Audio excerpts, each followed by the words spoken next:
Die boek van die Openbaring van Jesus. Die skrywer van hierdie boek word aan die begin genoem. Dit is geskryf deur Johannes, wat na die geliefde disipel kan verwys, wat die evangelie en briewe van Johannes geskryf het. Of dit kan 'n ander Johannes wees. 'n Messiaanse Joodse profeet wat rondgereis het en in die vroeë kerk onderrig gegee het. Watter Johannes dit ook al was, hy maak dit in die openingsparagraaf duidelik watter tipe boek hy geskryf het. Hy noem dit eerstens 'n openbaring of apokalips. Die Griekse woord is apokalypsis en verwys na 'n tipe literatuur wat baie bekend is aan Johannes se lesers vanuit die Hebreëse geskrifte en uit ander gewilde Joodse tekste.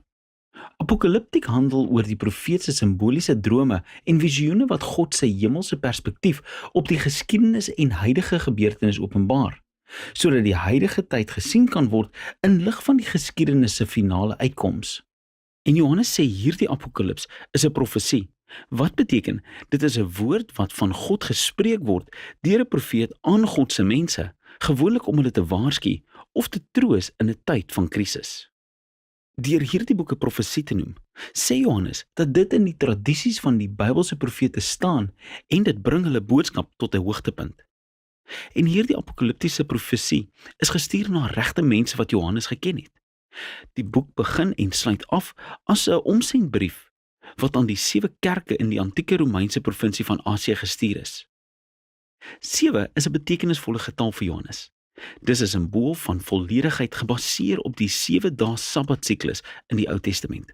En Johannes het 7's in elke enkele gedeelte van hierdie boek ingewerk. Met hierdie opening het Johannes vir ons 'n duidelike riglyn gegee oor hoe hy wil hê ons die boek moet verstaan. Joodse apokaliptiek kommunikeer deur simboliese beeldspraak en getalle. Dis nie 'n geheime voorspellende kode oor wanneer die einde van die wêreld kom nie.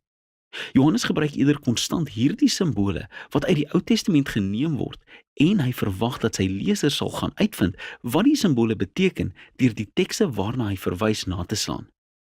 En die feit dat dit 'n brief is, beteken dat Johannes die situasie van hierdie eerste eeuse kerk aanspreek.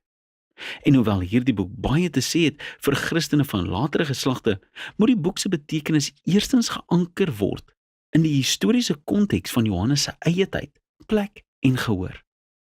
Wat ons bring by die boek se eerste gedeelte, Jesus se boodskap aan die 7 kerke. Johannes was verban na die eiland Patmos en hy het 'n visioen gesien van die opgestane Jesus wat verheerlik is as koning van die wêreld.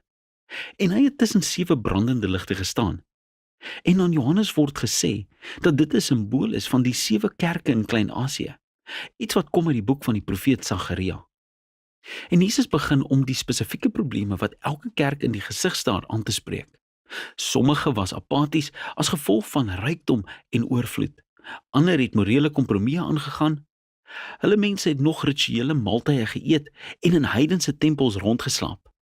Maar van die ander kerke het getrou gebly aan Jesus en hulle tuistering en selfs gewelddadige vervolging deurgemaak.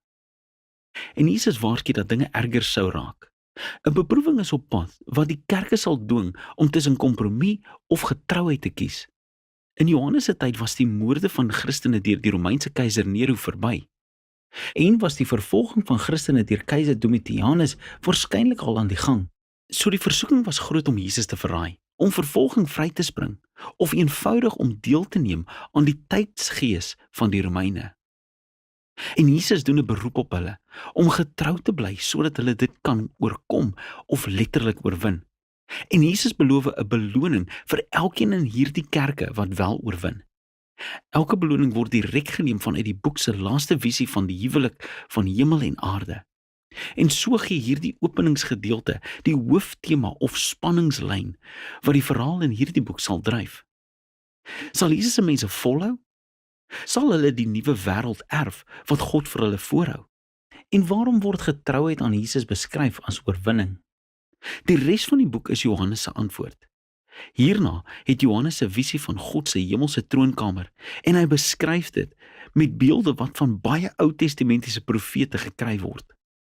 God word omring deur skepsels en ouderlinge wat die hele skepping en alle menslike nasies verteenwoordig.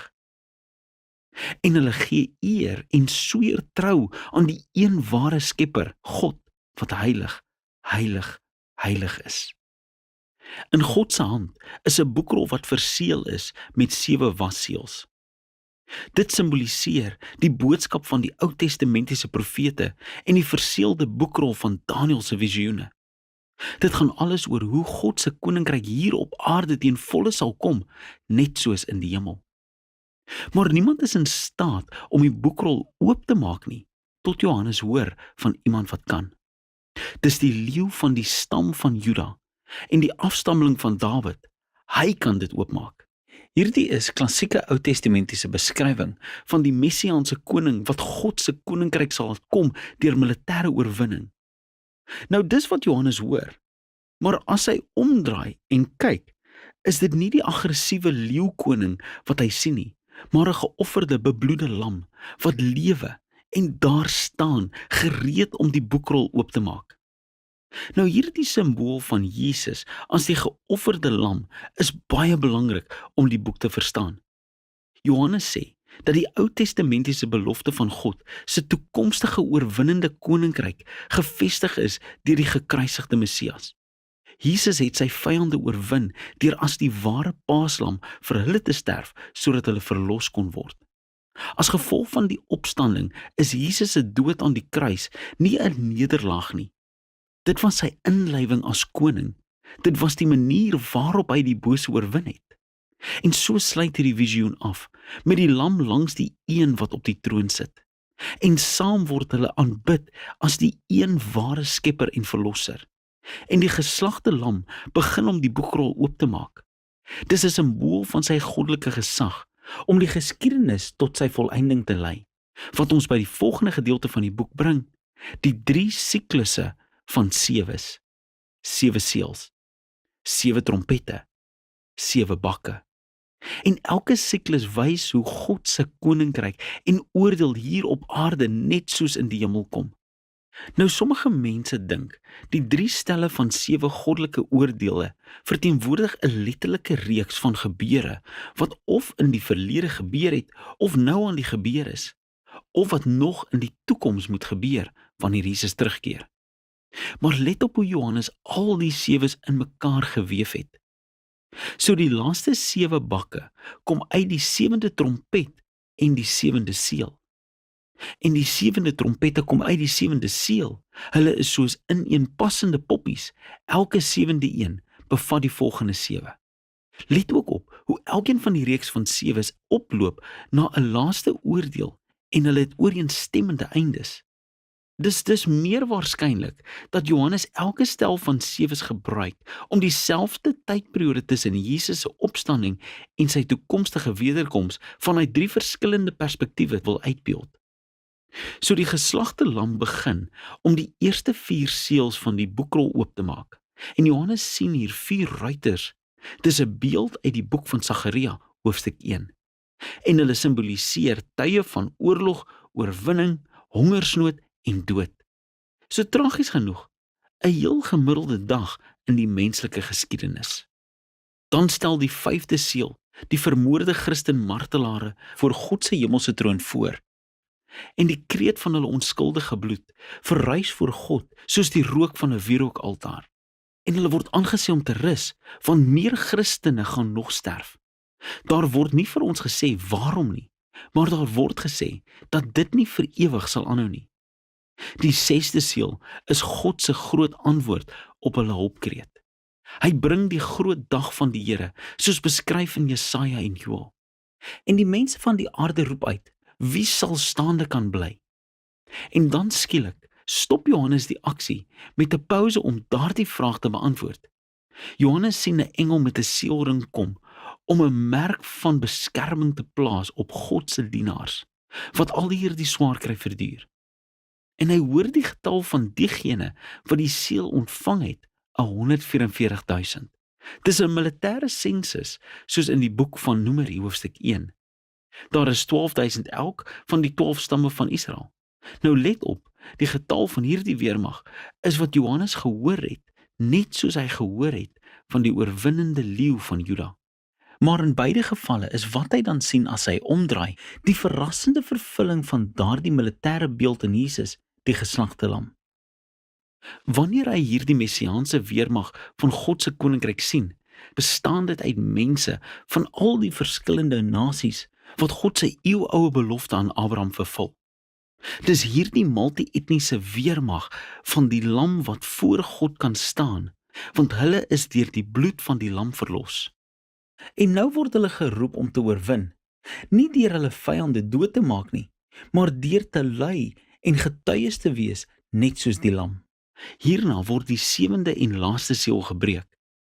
Maar voor die boekrol oopgemaak word, kom die 7 waarskuwende trompette uit en vuur word vanaf die wierookaltaar geneem. En dit simboliseer die geroep van die martelare en dit word uitgegooi op die aarde, wat die dag van die Here tot volëinding bring. Nou met die 7 trompette vertel Johannes die verhaal weer, hierdie keer met beelde uit die Exodus verhaal.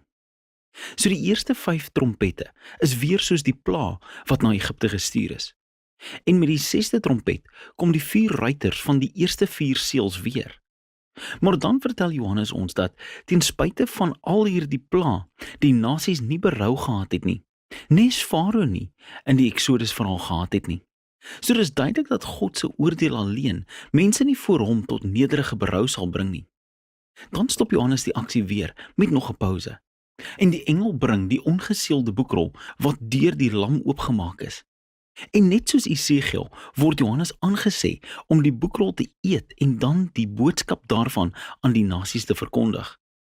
Uiteindelik word die boekrol van die lam oopgemaak en nou ontdek ons hoe God se koninkryk hier op aarde sal kom. Die boekrol se inhoud word deur 2 simboliese visioene duidelik gemaak. Eerstens sien Johannes God se tempel en die martelare by die altaar en hy word aangesê om hulle te meet en dan af te sonder. Dit is 'n beeld van beskerming wat geneem word uit Sagaria hoofstuk 2. Maar die voorhoewe van die stad word uitgesluit en hulle word deur die nasies vertrap. Nou, sommige mense dink dat dit letterlik na die vernietiging van Jerusalem verwys, wat in die verlede gebeur het of in die toekoms sal gebeur. Maar meer waarskynlik volg Johannes die tradisie van Jesus en die apostels wat almal die nuwe tempel gebruik as 'n simbool van God se nuwe verbondsvolk. In daardie geval is dit 'n beeld van hoe Jesus se volgelinge sal ly onder vervolging deur die nasies. Maar hierdie uitwendige nederlaag kan nie hulle oorwinning deur die lam wegneem nie. Hierdie idee word uitgebrei in die boekrol se tweede visioen. God stel 2 getuies aan as profetiese verteenwoordigers aan die nasies. En weer eens dink sommige mense dit verwys na 2 letterlike profete wat eendag in die toekoms sal verskyn. Maar Johannes noem hulle lampstanders, wat een van sy duidelikste simbole vir die kerke is. Dus gaan hierdie visioen meer waarskynlik oor die profetiese rol van Jesus se volgelinge, wat die mantel van Moses en Elia moet aantrek en 'n beroep doen op nasies en regerders wat afgode dien om na God terug te keer. Maar dan ewe skielik verskyn 'n aaklige ongedierte. Dit herinner die leser aan Daniël hoofstuk 7 en die ongedierte oorwin die getuies en maak hulle dood. Maar dan maak God hulle weer lewendig en regverdig die getuies voor hulle agtervolgers. En die eindresultaat is dat baie tussen die nasies uiteindelik berou het en glorie aan die Skepper God gee op die dag van die Here. Nou stop. Dink aan die verhaal so ver. God se waarskuwende oordeel deur die seëls en die trompette het nie berou by die nasies gewek nie, net soos die Exodus pla net Farao se hart verhard het. Maar die lam, hy het sy vyande oorwin deur hulle lief te hê, deur vir hulle te sterf. En nou onthul die boodskap van die lam se boekrol die missie van sy weermag, die kerk. God se koninkryk sal openbaar word as die nasies sien die kerk boots die liefdevolle offer van die lam na, om nie vyande dood te maak nie, maar vir hulle te sterf. Dit is God se genade, gewys deur Jesus se volgelinge, wat die nasies tot bekering sal bring. En hierdie verrassende verklaring is die boodskap van die geopende boekrol wat Johannes presies in die middel van die hele boek geplaas het. Hierna weer klink die laaste trompet en die nasies word geskud terwyl God se koninkryk hier op aarde kom soos dit in die hemel is. So nou weet ons hoe die kerk getuie sal wees aan die nasies en die nuwe skepping sal erf. Maar wie was die verskriklike ongedierte wat oorlog teen God se mense gevoer het en hoe sal die hele verhaal verloop? Johannes sal ons vertel in die tweede helfte van die boek van Openbaring.